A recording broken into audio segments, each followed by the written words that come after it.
তো হ্যালো বন্ধুরা, MP promo YouTube চ্যানেলে আপনাদের স্বাগত। আজকের ভিডিওতে আমি দেখাবো কিভাবে খুব সহজে এবং খুব অল্প সময়ের মধ্যে এমএস ওয়ার্ড ব্যবহার করে আপনার দোকানের জন্য ক্যাশ বিল কিভাবে আপনি তৈরি করবেন একদম প্রফেশনাল লুকে, কিন্তু বানানো হবে একেবারে সহজ উপায়ে। ভিডিও শুরু করার আগে যদি আপনি এখনো আমার চ্যানেলকে সাবস্ক্রাইব করেননি, সাবস্ক্রাইব করে দিন। চলো শুরু করা যাক আজকের রিভিউ। ক্যাশ বিল তৈরি করার জন্য আমাদের প্রথমেই এমএস ওয়ার্ডকে আমরা ওপেন করে নেব। এখানে তোমরা দেখতে পাচ্ছ আমার কাছে এমএস অফিস ওপেন হয়ে গেছে, এবং ফার্স্ট যেটা করতে হবে সেটা তোমাদের যে বিল হবে সেই বিলটার ক্যানভাস সাইজ কত হবে।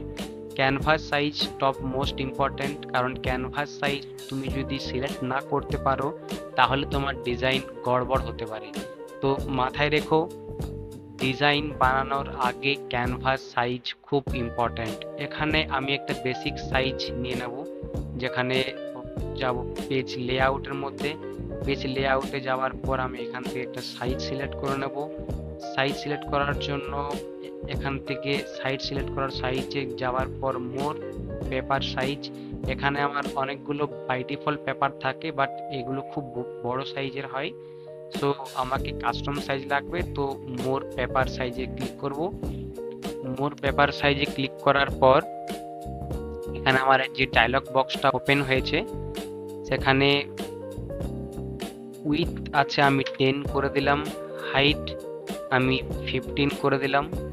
রাইট, আমি একটা বাই ডিফল্ট একটা বেসিক সাইজ আমি নিচ্ছি, এবং এখানে যে উইথ অ্যান্ড হাইটের যে ভ্যালু আছে ওগুলো তোমরা প্রপারলি এখানে পুট করতে হবে, তোমার যেটা রিকোয়ারমেন্ট থাকবে।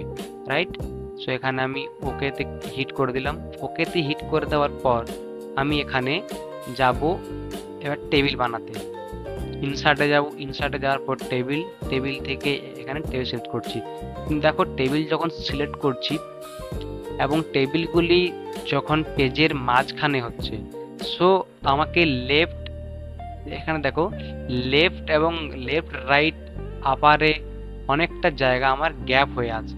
তো এটার কারণ হচ্ছে আমার পেজের মার্জিনের ভ্যালুটা অনেকটা বেশি আছে। সো আমি এটাকে কিভাবে ফিক্সড করব, চলো দেখে নিই। আমার এখানে কার্সার পয়েন্ট এখানে আমার ব্লিঙ্ক করছে। রাইট, সো আমি চলে যেতে হবে পেজ লেআউটের মধ্যে। পেজ লেআউটের মধ্যে যাওয়ার পর মার্জিন থেকে যাওয়ার পর কাস্টম মার্জিনে যাব। দেখো এখানে 2.50 সেন্টিমিটার দেওয়া আছে। সো আমার এই পুরো পেজটা হচ্ছে 10 সেন্টিমিটার, তো 2.5 থেকে আমার স্টার্ট হচ্ছে। 2.5 এখানে বাদ যাচ্ছে, এবং এই সাইড থেকে 2.5 বাদ যাচ্ছে, তার মানে আমার মাঝখানে হচ্ছে পুরো টেক্সটটা। তো সো এটা আমার খুব লস হবে। তো এই জন্য আমি টপ থেকে এটাকে করে দিলাম 0.5 সেন্টিমিটার, লেফটও 0.5 centimetre, bottom 0.5 centimetre, bottom 0.5 centimetre, এবং রাইটও 0.5 সেন্টিমিটার। রাইট, সো এটা করার পর আমি ওকে বাটনে ক্লিক করলাম। দেখো আমার কার্সার পয়েন্ট এখানে চলে আসলো। তো মার্জিন হচ্ছে এমন একটা জিনিস যেটা পেজ যখন প্রিন্ট করা হয়, প্রিন্ট করার সময় আমরা রিস্ক নিই না যে একদম পেজের গায়ে গায়ে কোনো ডিজাইনকে তৈরি করা। আমরা চাই যখন প্রিন্ট হবে একটু যেন পেজে ফাঁকা থাকে, যাতে আমার কোনো ইনফরমেশন কাটা না যায়। সো দেখো আমার কার্সার পয়েন্ট এখান থেকে শুরু হয়ে গেছে। এবার যখন আমি ইনসার্টে গিয়ে টেবিল ক্রিয়েট করব, দেখো টেবিল আমার ঠিকঠাকভাবে এখন ক্রিয়েট হচ্ছে। রাইট, সো আমি এখান থেকে একটা টেবিল নিয়ে নিলাম। ওকে, টেবিল নিয়ে নেওয়ার পর আমার মেমো বিল, বা যেটা আমার দোকানের যে কাপড়ের দোকানে বা অন্য কোনো রেস্টুরেন্টে যেভাবে বিল আমাদের দেওয়া হয়, তো প্রথমে আমাদের এখানে থাকে দোকানের নাম বা তোমার ব্র্যান্ডের কি নাম। সো ব্র্যান্ডের নাম যদি লিখতে চাই, সো আমি এখানে একটা টেক্সট লিখলাম। টেক্সট লেখার পর আমি দেখছি এখানে 3টে কলাম ডিভাইড করা আছে। সো আমি চাই এই 4টে কলাম একসাথে হয়ে যাবে। সেটা কিভাবে, চলো এই 3টেকে সিলেক্ট করলাম একসাথে। সিলেক্ট করার পর আমি চলে গেলাম এখান থেকে লেআউটে। লেআউটে যাওয়ার পর আমার এখানে লেখা থাকবে মার্জ সেল। মার্জ সেল এর মানে যতগুলি সেল আমার সিলেক্ট করা আছে সেগুলো সব একটা সেলে পরিণত হবে। মার্জ সেল করলাম, দেখো এখানে পুরো দাগগুলো চলে গেল, রাইট? এখানে যে দাগগুলো ছিল সেটা চলে গেছে। এখন আমি চাইলে পুরো সেলটা আমি একসাথে সিলেক্ট করতে পারি, কাজ করতে পারি। ওকে, সো এখানে আমি কোনো একটা দোকানের নাম এখানে আমি দিয়ে দেবো। সো আমার হিসাব মতো আমি একটা নাম এখানে দিয়ে দিচ্ছি। এখানে আমার স্টার্টিং থেকে শুরু করছি জিএসটি, দেন লিখলাম আমি এখানে taxed, tax invoice, tax invoice এবং তারপরে ডেট, রাইট? সো এটাকে একটু অ্যালাইনমেন্ট করে নিই।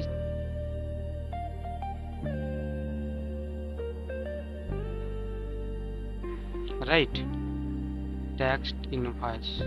ওকে, নেক্সট আমি এখানে চলে গেলাম, কোনো দোকানের নাম দিতে হবে। সো আমি আমার দোকানেরই নাম, সো আমি আমার দোকানের নাম দিয়ে দিচ্ছি m.p.promo pvt.ltd, রাইট? সো আমি এটাকে সিলেক্ট করব। সিলেক্ট করার পর আমি চলে যাব মিডিল অ্যালাইনমেন্ট। মিডিল অ্যালাইনমেন্টে যাওয়ার পর আমি এর সাইজটা একটু বড় করতে চাই। টেক্সট ইনভয়েস মেবি একটু রাইটে যাবে।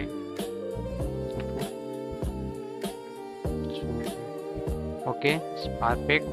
এবং জিএসটি নাম্বার যেটা আছে ওর সাইজটা একটু ছোট করতে হবে।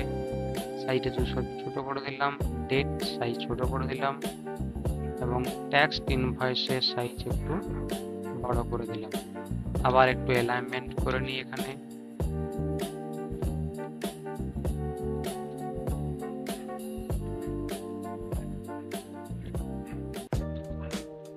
Perfect, perfect. Okay, MP promo কোম্পানির নেম যেটা আছে তাকে আমি একটু বোল্ড করে দিলাম, বোল্ড করে একটু সাইজটা বড় করে দিলাম। MP promo private limited, right? Like this. Okay, এবং তার নিচে অ্যাড্রেস লাগবে। সো অ্যাড্রেসের সময় আমি সাইজটা আমার অলরেডি বড় করা, সাইজে ছোট করে দিলাম, 10 সাইজ করে দিলাম এবং একটা বাই ডিফল্ট সাইজ করে দিচ্ছি। বাই ডিফল্ট একটা লোকেশন কলকাতা ডট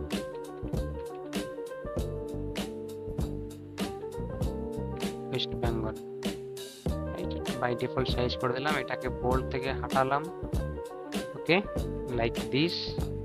এবং যদি তোমার দোকানের এখানে আরো কোনো ইনফরমেশন থাকে তো তুমি সেখানে এটাকে অ্যাড করতে পারো, রাইট? অ্যাড করার পর আমরা চলে যাচ্ছি নিচের যে বিল সেকশন। নিচের যে বিল সেকশন থাকবে এখানে থাকবে সিরিয়াল নম্বর, পার্টিকুলার্স কত, কোয়ান্টিটি যাবে এবং রেট কত। ওকে, এবার এখানে একটা জিনিস আছে যেটা আমার এখানে রেট আমি দিয়ে দিয়েছি, এখানে রেটের একটা কলাম দিয়ে দিয়েছি, কিন্তু আমার আবার রাইট সাইডে আর একটা কলাম লাগবে যেখানে লেখা থাকবে অ্যামাউন্ট। আমি একটা টেবিল ক্রিয়েট করে নিয়েছি, বাট আমাকে রাইট সাইডে আরও একটা টেবিল লাগবে। তো তার জন্য আমাকে পুরো সেলগুলোকে সিলেক্ট করতে হবে। সিলেক্ট করার পর আমি চলে যাব টেবিলে, টেবিল দিয়ে চলে যাব ড্র টেবিল। ড্র টেবিলে আমি এখান থেকে একটা ড্র্যাগ করে নেব এবং আমার একটা ডিফারেন্ট টেবিল এখানে তৈরি হয়ে গেল, আর একটা টেবিল, রাইট? সো এরপরে আমাকে কি করতে হবে, পুরো টেবিলটা আমাকে এখানে আমি এন্টার দিয়ে এসএল নম্বরটাকে বাড়িয়ে দিলাম। ওকে, এসএল নম্বরটা এখানে আমি বাড়িয়ে দিলাম। বাড়িয়ে দেওয়ার পর আমার এসএল নম্বর খুব ছোট হয়, সো আমার এটাকে এত বড় রাখার কোনো দরকার নেই। সো আমি এটাকে ড্র্যাগ করে এর কাছে নিয়ে চলে আসবো এবং কোয়ান্টিটি আমার মনে হয় না এত বড় দরকার। সো কোয়ান্টিটিটাকেও আমি এখানে কারসার ধরে তাকে সাইড করে নেব। রেট মনে হয় না এত বড় দরকার, সো আমি এটাও সাইড করে নেব। ওকে, সো প্রথমত আমাকে যে টেক্সটগুলো আছে ওগুলোকে আমাকে মিডিল অ্যালাইনমেন্ট করতে হবে। সো হোমে গিয়ে এখানে মিডিল অ্যালাইনমেন্ট করে দিলাম টেক্সটগুলোকে, সিলেক্ট করে মিডিল অ্যালাইনমেন্ট, এবং এখানে লিখে দিলাম অ্যামাউন্ট, রাইট। নেক্সট, কোয়ান্টিটি অনেক বড় হয়ে গেছে, কোয়ান্টিটি ছোট করো। নিজের মতো করে আমি একটু অ্যাডজাস্ট করে নিচ্ছি, তোমরা তোমাদের মতো করে অ্যাডজাস্ট করে নিও, রাইট। সো নেক্সট স্টেপ যেটা আমার, এখানে আমার টোটাল জিএসটি নাম্বার থাকবে এবং টোটাল বিল কত, জিএসটি বিল কত হয়েছে এবং টোটাল গ্র্যান্ট অ্যামাউন্ট কত। সো আমাকে এখানেও একটা টেবিল ড্র করতে হবে, এই জন্য আমি দুটোকে সিলেক্ট করলাম। সিলেক্ট করার পর আমি চলে গেলাম ইনসার্ট টেবিল থেকে ড্র টেবিল। এখানে আমি টেবিল সিলেক্ট করছি, একটা, দুটো, তিনটে,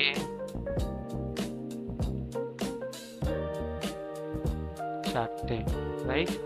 চারটে আমি এখানে ড্র করে দিলাম। ড্র করার পর আবার ড্র টেবিলে ক্লিক করে এটাকে ডিঅ্যাক্টিভ করে দিলাম। সো এগুলোকে আমার এত বড় লাগবে না,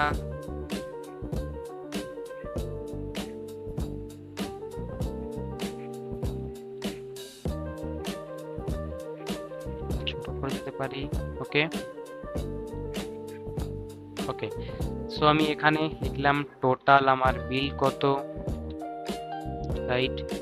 নেক্সট লিখলাম ডিসকাউন্ট কত পেয়েছি এবং জিএসটি কত লেগেছে, এবং এই সব হওয়ার পর আমার টোটাল কত অ্যামাউন্ট, রাইট। সো এগুলোকে আমি করে দিলাম লেফট অ্যালাইনমেন্ট, হোমে গিয়ে লেফট অ্যালাইনমেন্ট। ওকে, অলরেডি লেফট অ্যালাইনমেন্টে আছে। সো টোটালটাকে আমি বোল্ড করে দিলাম, যেহেতু এটাই ফাইনাল অ্যামাউন্ট হবে আমার, রাইট। সো এবার এখানে যে অ্যামাউন্টটা হবে সেই অ্যামাউন্টটা আমাকে ইন ওয়ার্ডে লিখতে হবে। সো আমাকে এই যে লাইনটা আছে এটাকে আমি আবার চলে গেলাম পেজ লেআউটে। ওকে, লেআউটে চলে গেলাম। লেআউটে যাওয়ার পর আমি এখান থেকে এটাকে মার্জ সেল করে দিলাম। মার্জ সেল করার পর আমি লিখলাম ইন ওয়ার্ড। তো আমার এখানে অ্যামাউন্টটা কত হয়েছে ওটা নিচে ওয়ার্ডে লেখা থাকবে, রাইট। সো এটা আমার একটা বেসিক বিল তৈরি হলো। ওকে, সো আমি যদি এটাকে আরো একটু প্রফেশনাল ভাবে করতে চাই, সো আমি যেটা আমার জিএসটি নম্বর, ট্যাক্স ইনভয়েস এবং অ্যাডল, এটার কালার আমি চেঞ্জ করে দেবো। কালার কেউ চেঞ্জ করবে, হোমে গিয়ে এখানে যে কালার থাকে এখানে ফন্ট কালারে ক্লিক করবেন, পাশে ড্রপ ডাউনে ক্লিক করার পর এটার কালার করে দিলাম আমি ব্লু, এবং এমপি প্রোমো প্রাইভেট লিমিটেড এর কালার আমি এখান থেকে চলে গেলাম, চলো আমি এখান থেকে এই ডার্ক ব্লু কালার নিয়ে নিলাম। কলকাতা ওয়েস্ট বেঙ্গল ব্ল্যাক থাকুক, এবং এর এস এর নম্বর, পার্টিকুলার, এইসব যে লেখা আছে এর ফিল করব। ফিল করার জন্য আমাকে যেতে হবে এখানে, দেখো ফিল, দেখো লেখা সেটিংস লেখা, সেটিংসে যাওয়ার পর আমি এখান থেকে একটা কালার চুজ করে নেব। কালার চুজ করে নেওয়ার পর আবার এখানে যদি টেক্সট কালার চেঞ্জ করতে চাই এখান থেকে টেক্সট কালারে গিয়ে এগুলোকে হোয়াইট করে দেব যাতে ভালো ভিজিবল হয়, এবং একটু বোল্ড করে দেব, রাইট। ওকে, দেন এগুলোকেও আমি করে দিলাম সেম কালার, ক্লিক করলাম জাস্ট, এবং জাস্ট ক্লিক করলাম, হোয়াইট হয়ে গেল। ওকে, এবং ইন ওয়ার্ড যেটা লেখা আছে ওটাকে আমি সিলেক্ট করলাম, সিলেক্ট করে একটা গ্রে কালার দিয়ে দিলাম এখানে, গ্রে কালার, এবং ইন ওয়ার্ড এটাকে হোয়াইট করে দিলাম এবং বোল্ড করে দিলাম। সো তৈরি হয়ে গেল আমার একটা দোকানের বিল। সো এরকম ভাবে তোমরাও তোমাদের বিল তৈরি করতে পারো খুব অল্প টাইমের মধ্যে এবং খুব প্রফেশনাল ভাবে। এটাতে আমি বেসিক একটা বিল বানিয়েছি, পরের ভিডিওতে আমি একটা অ্যাডভান্স বিল বানাবো। আমার চ্যানেলকে সাবস্ক্রাইব করে দাও এবং পাশের বেল আইকনে ক্লিক করে অল নোটিফিকেশনে ক্লিক করো, যাতে সমস্ত ভিডিও তোমাদের কাছে সময় মতো পৌঁছে যেতে। দেখা হচ্ছে পরের ভিডিওতে।